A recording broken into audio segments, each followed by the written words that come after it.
Hello subscribers and my dear students, today I am explaining three important topics which usually come in exams. Okay, so now first topic is cell theory, second topic is distinguish between cell wall and cell membrane, and third topic is characteristics of bacterial cell, or we can say that characteristics of prokaryotic cell. Okay, so now first we are starting cell theory. As we know that a cell theory established in 1838 by Schwann and Schleiden. Schwann was the zoologist and Schleiden was the botanist. Both of the scientists arrange the cell theory.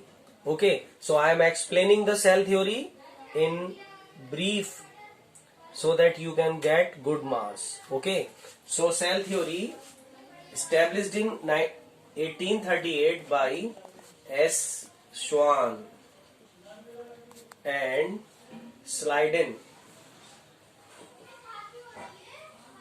According to it, the definition of cell, it is the first point of cell theory. Cell is the structural and functional unit of all living organisms. Cell is the structural and functional unit of all living organism. इसका मतलब ये है, okay, so this is the definition of cell. First point is cell is the structural and functional unit of all living organisms. Now second point, a complete cell must contain nucleus. Okay, so now second, a complete cell contain nucleus. इसका मतलब क्या है, हम जानते हैं cell दो तरीके की होती हैं, प्रोकैरियोटिक एंड यूकैरियोटिक. तो जो कंप्लीट सेल होगी उसमें न्यूक्लियस होगा, तो इसीलिए यूकैरियोटिक को कंप्लीट सेल मानते हैं. Okay, now third, nucleus contain the genetic material. Nucleus contain the genetic material and perform the hereditary characteristics or hereditary transmission. Control or perform heredity.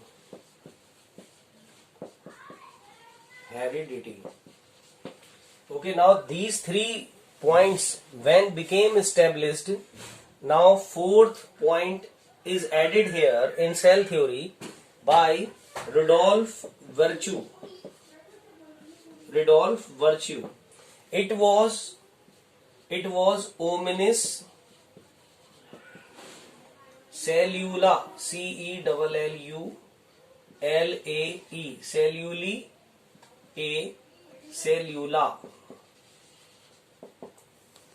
The meaning of cellula is cell is originated by pre-existing cell.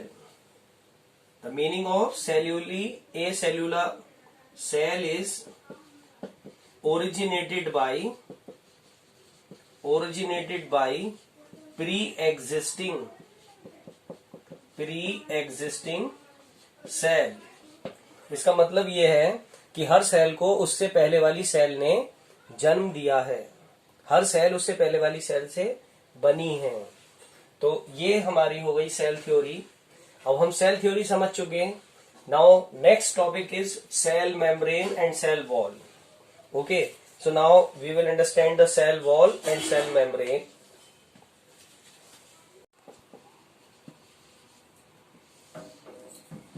Okay, so now we will understand here the distinguish between cell membrane and cell wall. Okay, so number 1, cell membrane is made up of protein. Cell membrane is made up of protein. Cell membrane is made up of protein and lipid. But cell wall is made up of cellulose. It is made up of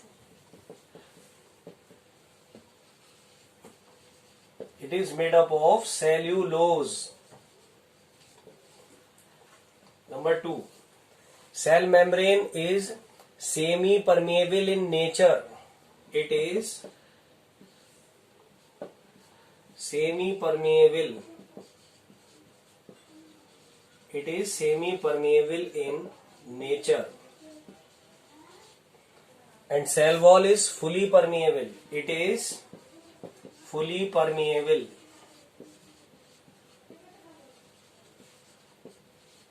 In nature. इस point को मैं अभी बताता हूं. Semi permeable का मतलब होता है selected things are entered inside the cell which are required.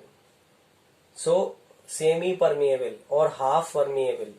And fully permeable means all things which are present inside the water can enter inside the cell and cell wall will not prevent to enter these substances inside the cell. Fully permeable. अभी इस point को मैं आप लोगों को बताता हूं. Third, देखें इस पॉइंट को अभी हम समझेंगे. Third, cell wall is living in nature. It is living in nature. It is living in nature and it is dead in nature. It is dead in nature. It is dead in nature. तो अभी हमने cell wall और cell membrane का distinguish समझा. तो ये point समझना है हमें सेमी परमेबल का मतलब क्या होता है और फुली परमेबल का क्या मीनिंग है. तो देखें ये तो हो गए distinguish cell wall cell membrane के. हम जानते हैं, इसको देखें यहां कि ये एक सेल है, ठीक, प्लांट सेल. प्लांट सेल में हम जानते हैं कि सेल वॉल और सेल मेम्ब्रेन दोनों होती हैं, ठीक है. तो ये तो हो गई सेल वॉल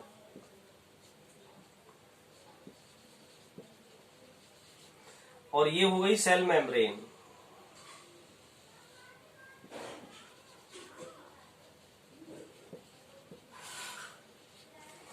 तो हम देखते हैं सेल वॉल. अगर हम इस सेल को वाटर में डिप कर दें तो हम देखेंगे जैसे ये वाटर है और वाटर में सॉल्ट मिले हुए हैं, मिनरल्स मिले हुए हैं या प्रोटीन है या कुछ भी ऐसी चीज है. ये एक सॉल्यूशन है जो सेल के अंदर जाना है, ठीक है.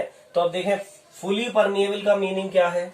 सबसे बाहर है सेल वॉल, सेल के बाहर सेल वॉल है. तो फुली परमेबल का मतलब ये है कि जब हम इस सेल को वाटर में डिप करेंगे तो ये सभी चीजें वाटर, सॉल्ट, मिनरल, प्रोटीन, ये सब सेल वॉल को क्रॉस करके, सेल वॉल कहाँ है सबसे बाहर, सेल वॉल को क्रॉस करके सब सेल के अंदर आ जाएंगे. यानी अब वाटर, सॉल्ट, मिनरल, प्रोटीन ये सब चीजें सेल वॉल क्योंकि फुली परमेबल है उसने सबको अलाउ कर दिया, ठीक. अब आता है सेमी परमेबल का मतलब समझें. सेमी परमेबल का मतलब सिलेक्टिबल परमेबल. तो सिलेक्टिबल, अब ये जो सब्सटेंस हैं सारे वाटर, सॉल्ट, मिनरल और प्रोटीन अब सेल के अंदर नहीं जाएंगे जब तक सेल मेम्ब्रेन अलाउ नहीं करेगी. अब सेल मेम्ब्रेन इसको अलाउ करेगी तो अगर सेल मेम्ब्रेन वाटर को अंदर लेगी तो केवल वाटर जाएगा और मिनरल को अलाउ करेगी तो मिनरल जाएंगे और अगर प्रोटीन और सॉल्ट को अलाउ नहीं करेगी तो सेल मेम्ब्रेन की वजह से सॉल्ट और प्रोटीन सेल के अंदर नहीं जाएंगे. तो इसी नेचर को हम कहते हैं सेमी परमेबल और selectively permeable. I think all of you understood this point very clear. Cell wall will allow all the things inside the cell by crossing the cell wall because of it is dead in nature. Okay, it is looking like as a dead in nature, but cell membrane has living in nature. Why we are saying that this is living in nature?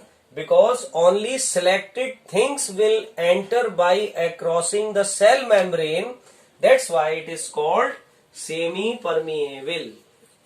तो अभी हमने cell wall और cell membrane के बीच का distinguish और उसका semi permeable और फुली परमेबल का मीनिंग समझा. Okay, now bacterial cell.